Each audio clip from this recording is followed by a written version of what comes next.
Maritza Lopez has been working since she can remember.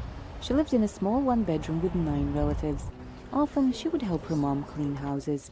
I would see specifically her boss's daughters or sons, certificate or degrees and everything. And I wanted something different for myself and for my family. And I was like, I don't see myself anywhere if I continue doing the same cycle. So I wanted to break the cycle. She started college but spent most of her time working to pay for a tiny rental room. The rising rates became more than she could afford. For Lopez, a student shelter helped her survive.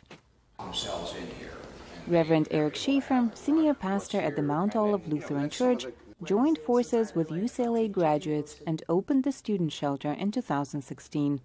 Up to 20% of students in California community colleges are homeless. Up to 20%. Some of the students that would be most vulnerable, students of single-parent families, gay students have been thrown out by their parents, undocumented students, foreign students who've run out of money.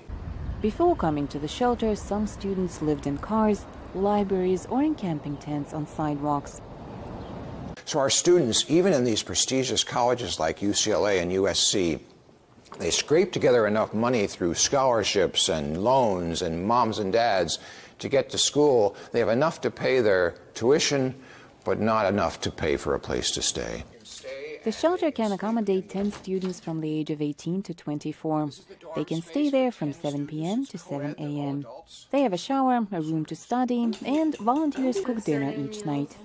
We make dinner for everyone, and then we'll have dinner on one of those tables over there. We'll all sit down, and this is very meaningful to be able to contribute and make an impact by running something as powerful as the shelter.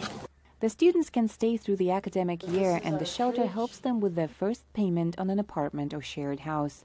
The shelter predicts a return beyond measure. The student in our shelter might save your life as a doctor someday. They could be anything. They could be your attorney. They could be your pastor. They could be your doctor. They could be your friend, and you're helping them get a start. With the shelter's help, Lopez was able to rent an apartment of her own.